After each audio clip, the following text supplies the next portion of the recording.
Hi, Sisi. Thank you so much for joining me today.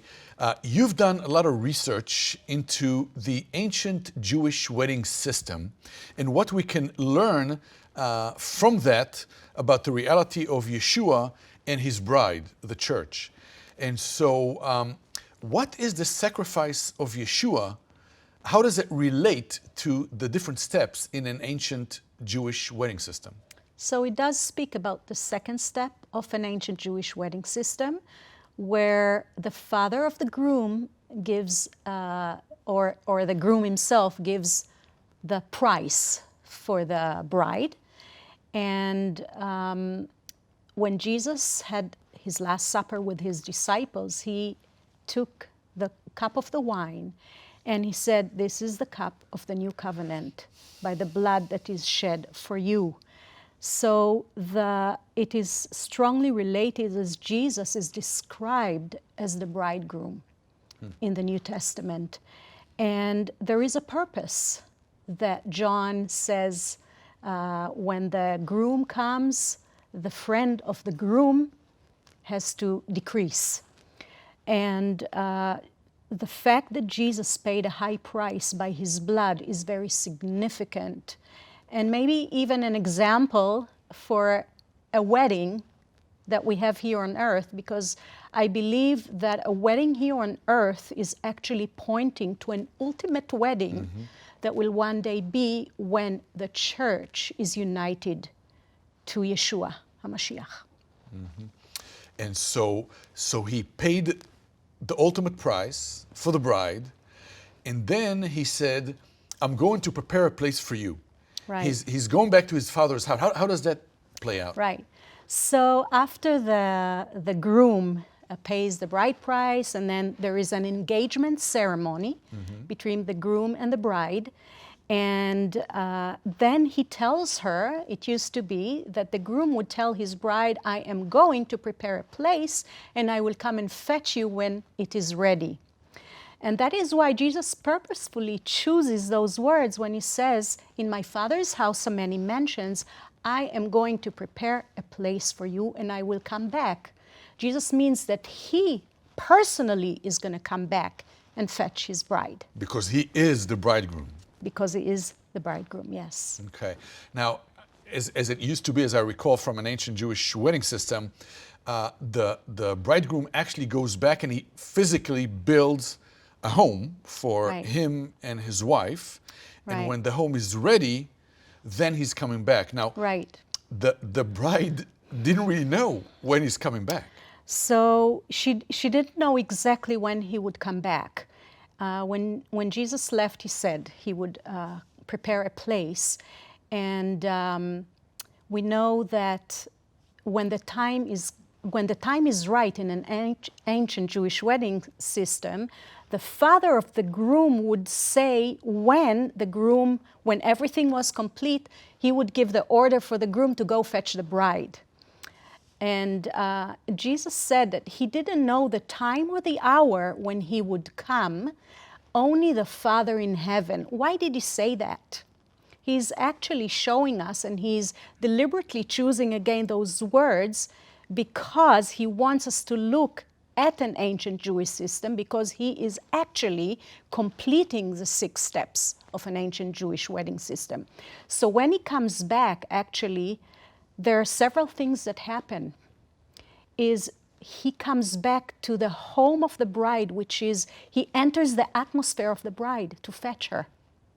So that is something very significant. He comes from heaven, he enters the atmosphere, and he comes to fetch his bride. Usually an unknown time, but usually it used to happen in the night. And then there would be a shout to prepare the bride that now she must prepare herself to the appearance of the groom. And it usually had a procession. So like he would come with a procession, like his friends and music and that usually kind of thing. Friends, yes, and a procession, the bride to meet her groom. And then they would go to his home to have the ceremony. The wedding ceremony would usually happen at the groom's house. He would come to her house, fetch her with a procession, they will walk back to his hometown or where his father's house Specifically for the wedding ceremony. and have the ceremony and the celebration, I imagine. The ceremony. Well, this has changed a little bit through history. And after the second temple was destroyed, Jewish tradition changed a little bit the way things are happening. It still resembles the ancient steps, but it looks different. Because now it's not expected that the bridegroom will actually build a house. And today, reality in Israel is it's so expensive, it would be close to impossible. She'd have to wait a very long time. So we have the chuppah, which is a temporary dwelling representing the new home of the bridegroom. In contemporary Jewish wedding, when the wife is walking towards the chuppah with her parents, they stop about 2/3 of the way. She says goodbye to her parents, and then the bride is coming out of the chuppah, so to speak, from their new home to fetch her, and they walk back together for the ceremony. So I think this is significant actually, because when Yeshua leaves his father's house and he enters the atmosphere, he actually meets her as it says that the church will be taken up to caught meet, up in the air. Caught up in the air. This is maybe the picture. Right. And then he takes her up with him to his home in heaven, where the ceremony is conducted. That's pretty amazing. Yeah.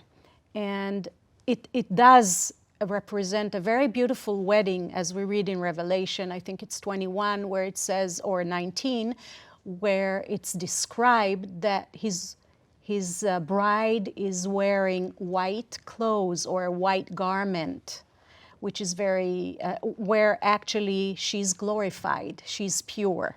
Yeshua told many parables about the period that the bride is waiting for the bridegroom to come back. And must be, I mean, he said, I'm going to come next spring. I don't know how long it takes to build a house. And she's waiting expectantly. I mean, she knows about the season that he's coming back, but not exactly. And as you said, it was the father of the bridegroom that said, okay, it is ready, you can go.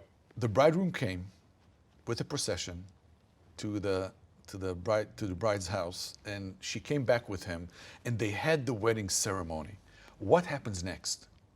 So after the wedding ceremony usually would be a period of time, a short period of time, where the wife or the bride and the bridegroom would be united. It's called ichud.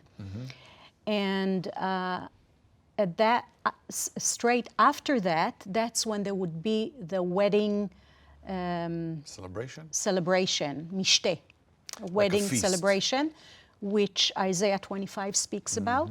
So, but the wedding celebration is happening on earth. The groom and his bride, now as his wife, they come back to earth, and that's when the celebration will start. Shortly after the second coming of Yeshua, will be about 75 days after will start the celebration of the wedding. And to that celebration, many are invited. And again, Yeshua had a lot of parables on that.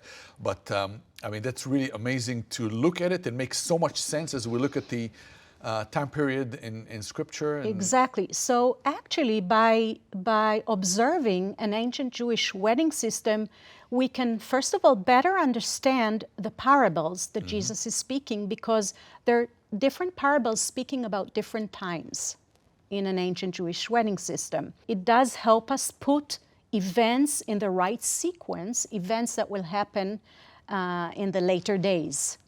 So I think it's worthwhile for everyone to study an ancient Jewish system to understand better the words of Jesus and his teaching about end times.